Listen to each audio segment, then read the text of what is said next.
یحصل فی القبر من الفتنة والزغطة والروع۔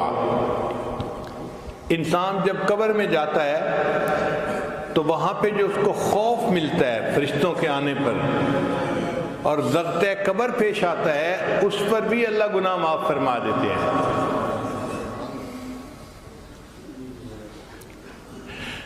جب میت قبر میں جاتا ہے نا تو حدیث پاک میں آتا ہے کہ قبر اس کو دباتی ہے،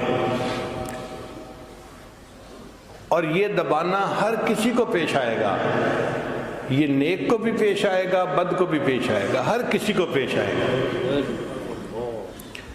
نبی علیہ السلام کے ایک صحابی تھے حضرت سعد رضی اللہ تعالیٰ عنہ، نبی علیہ السلام نے ان کا جنازہ پڑھایا اور جنازے کے پیچھے پنجوں کے بل چلنے لگے یوں۔ تو ایک صحابی نے پوچھا، اے اللہ کے نبی صلی اللہ علیہ وسلم آج آپ ایسے کیوں چل رہے ہیں؟ نبی علیہ السلام نے فرمایا، سعد کی نماز جنازہ میں اتنے فرشتے آسمان سے اتر آئے، مجھے پاؤں رکھنے کی جگہ نہیں مل رہی۔ اتنے فرشتے نماز جنازہ میں شرکت کے لیے آسمان سے آئے۔ اور پھر نبی علیہ السلام نے یہ بھی فرمایا کہ سعد کی وفات پر اللہ کا عرش بھی 3 دن تک روتا رہا۔ حدیث مبارکہ میں جب مومن فوت ہوتا ہے نا، آسمان کے وہ دروازے روتے ہیں جہاں سے اس کے لیے رزق اتارا جاتا تھا، زمین کے وہ ٹکڑے روتے ہیں جہاں بیٹھ کر وہ اللہ کی عبادت کیا کرتا تھا۔ تو سعد لانو کی وفات پر نبی صاحب نے فرمایا کہ اللہ کا عرش بھی 3 دن تک روتا رہا۔ پھر نبی علیہ السلام نے فرمایا کہ سعد کو بھی زغطۂ قبر پیش آیا۔ جس کی نماز جنازہ اللہ کے محبوب ہم پڑھا رہے ہیں اور جن کی نماز جنازہ میں اتنے فرشتے اتر رہے ہیں کہ پاؤں رکھنے کی جگہ نہیں مل رہی، اور جن کی وفات پر اللہ کا عرش بھی رو رہا ہے، ان کو بھی زغطۂ قبر پیش آیا۔ اس کا مطلب یہ زغطۂ قبر ہر بندے کو پیش آنا ہے، نیک ہو یا بد ہو۔ کیوں پیش آنا ہے اس کی وجہ بھی سن لیجئے۔ آپ ریسٹورنٹ پہ جاتے ہیں، بھئی مجھے چائے پلا دو، تو آپ کو 5 روپیہ اس کا بل دینا پڑتا ہے۔ پھر آپ کہتے ہیں نہیں اس کے ساتھ ذرا 2-4 کباب بھی لے آؤ، تو اب بل جو ہے وہ 100-200 روپے ہو جائے گا۔ آپ کہتے ہیں نہیں یار مجھے بھوک لگی ہے، کھانا کھانا ہے، اب ہزاروں میں بل چلا جائے گا۔ جتنا کھانا بڑھتا گیا اتنا ہی اس کی پرائس بڑھتی گئی۔ ہم دنیا میں جو جائز لذتیں لیتے ہیں نا، ان جائز لذتوں کی بھی قیمت ہے۔ اب ایک بندے نے عیش کی زندگی گزاری، امیر بندہ تھا، اور ایک بندے نے غربت کی زندگی گزاری۔ اب امیر بندے کو اس کا بل تو پے کرنا پڑے گا نا، تو کیسے کرے گا؟ زغطۂ قبر کی وجہ سے پیش کرے گا۔ غریب آدمی کو کم پیش آئے گا اور امیر آدمی کو زیادہ پیش آئے گا۔ اس لیے ہمارے بزرگ جائز لذتوں سے بھی پرہیز کرتے تھے۔ ہم تو ناجائز لذتوں کے پیچھے بھاگتے پھرتے ہیں نا، وہ جائز لذتوں سے بھی جو ہے پرہیز کرتے تھے۔ مجھے یاد ہے کہ میرے والد گرامی کھانا کھانے کے لیے جب بیٹھتے تھے، میں 2-3 سال کی عمر کا چھوٹا بچہ تھا، ساتھ بیٹھتا تھا، تو ابو ایک لقمہ سالن میں لے کر منہ میں ڈالتے اور گلاس پانی کا پڑا ہوتا تھا، اٹھا کر ایک گھونٹ سالن میں ڈال دیتے تھے۔ مجھے سمجھ نہیں آتی تھی بات، میں پوچھتا تھا ابو اتنا مزیدار سالن امی نے بنایا اور آپ نے اس میں ایک گھونٹ پانی ڈال کے اس کو بے مزہ کر دیا۔ تو ابو اس کا جواب نہیں دیتے تھے، اتنا کہتے تھے تم اپنا کام کرو، مجھ سے یہ باتیں نہ پوچھو۔ پوری زندگی انہوں نے کچھ نہیں بتایا۔ جب ان کی وفات ہوئی تو پھر والدہ صاحبہ نے مجھے بتایا کہ بیٹا وہ کہتے تھے کہ یہ نفس دشمن ہے، ہم اس کو لذتیں دنیا میں کیوں دیں؟ لذیذ کھانا آتا تھا اس کو بے مزہ کر کے کھا لیتے تھے کہ پیٹ بھرنا مقصد ہے، پیٹ تو بھر جائے گا، ہم لذتوں کے پیچھے کیوں پڑے؟ تو ہمارے اکابر جائز لذتوں سے بھی پرہیز کرتے تھے، ہم ناجائز لذتوں کے پیچھے پڑتے ہیں۔ ہاں ایک بات اور ہے کہ ضبط قبر تو مومن کو بھی پیش آئے گا اور کافر کو بھی پیش آئے گا، مگر دونوں میں زمین آسمان کا فرق ہے۔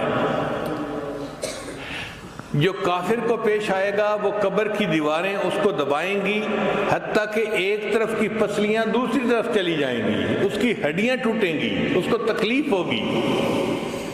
اور مومن کو جو ضبط قبر پیش آئے گا وہ تکلیف کا باعث نہیں ہوگا، وہ ایسا ہی ہے جیسے آپ کے سر میں درد ہو تو آپ بیٹے کو بلا کے کہتے ہیں بیٹا ذرا سر دبا دو۔ اب بیٹے کے سر دبانے سے آپ کو تکلیف ہو رہی ہوتی ہے، راحت مل رہی ہوتی ہے، بیٹا تھوڑی دیر اور دبا دو، بیٹا ذرا میرے پاؤں میں درد ہو رہا ہے انہیں بھی دبا دو۔ تو ہم جسم جو دباتے ہیں وہ راحت کا سبب بنتا ہے، تو مومن کو ضبط قبر تو پیش آئے گا، اس کے لیے وہ تکلیف کا باعث نہیں بنے گا، راحت کا باعث بن جائے گا، مگر اس کے بدلے اللہ اس کے گناہوں کو معاف فرما دیں گے۔ رحمت اللہ و عفوہ و مغفرتہ بلا سبب من العباد۔ قیامت کے دن اللہ تعالیٰ محض اپنے فضل اور اپنی رحمت سے اپنے بندوں کے گناہوں کو معاف فرما دیں گے۔ بندوں کا کوئی عمل نہیں ہوگا، اللہ کی رحمت کا اظہار ہوگا۔ چنانچہ مفسرین نے لکھا ہے قیامت کے دن نیک لوگ شفاعت کریں گے، شہداء کریں گے، صالحین کریں گے، انبیاء کریں گے، سید الانبیاء کریں گے۔ سب جب شفاعت کر چکیں گے، جنتی سارے کے سارے جس کی چاہیں گے شفاعت کریں گے، ایک ایسا وقت آئے گا کہ کوئی شفاعت کرنے والا نہیں ہوگا۔ اللہ فرمائیں گے ہر شفاعت کرنے والے نے شفاعت کی اور اپنی رحمت کا اظہار کیا، اب میں پروردگار اپنی رحمت کا اظہار کرتا ہوں۔ اللہ تعالیٰ جہنم میں سے لوگوں کی 3 لپیں بھریں گے اور ان کو اللہ تعالیٰ جہنم سے نکال کے جنت عطا فرما دیں گے۔ لپ کہتے ہیں یہ جو دونوں ہاتھ یوں بھرتے ہیں نا، اب آپ دیکھیں کہ اگر گندم کے دانے ہوں اور میں یوں دونوں لپ بھروں تو وہ سینکڑوں میں نہیں ہوں گے، ہزاروں میں اس لپ میں آ جائیں گے دانے۔ تو اگر ایک چھوٹا سا بندہ اس کی لپ میں ہزاروں دانے آ جاتے ہیں تو سوچئے اللہ کی عظمت کو، اور یہ بھی سوچئے کہ اللہ کی لپ میں کتنے بندے آئیں گے۔ خربوں خرب لوگ ہوں گے، خربوں خرب لوگ ہوں گے جو اللہ لپ بھریں گے اور ان کو جنت عطا فرما دیں گے۔ حدیث مبارکہ میں ہے کہ نبی علیہ السلام تشریف فرما تھے اور اللہ تعالیٰ سے رحمت کی دعا فرما رہے تھے، اور ابوبکر صدیق رضی اللہ عنہ نبی علیہ السلام کی خدمت میں گزارش کر رہے تھے، اے اللہ کے حبیب صلی اللہ علیہ وسلم آپ رحمت کی دعا کیجئے تاکہ اللہ تعالیٰ آپ کی امت پر مزید رحمت فرما دے۔ جب اللہ کے حبیب صلی اللہ علیہ وسلم نے خوب آہوازاری فرمائی تو اللہ تعالیٰ نے فرمایا اے میرے محبوب، میں قیامت کے دن ایک لپ بھر کر جہنمیوں کی نکالوں گا اور ان کو جنت عطا فرما دوں گا۔ عمر اللہ نے بڑے خوش ہو گئے۔ ابوبکر صدیق اللہ نے پھر عرض کیا اے اللہ کے حبیب صلی اللہ علیہ وسلم پھر دعا کیجئے۔ عمر اللہ نے کہنے لگے ابو بکر آپ کو پتہ ہے کہ اللہ کی لپ کتنی بڑی ہوگی؟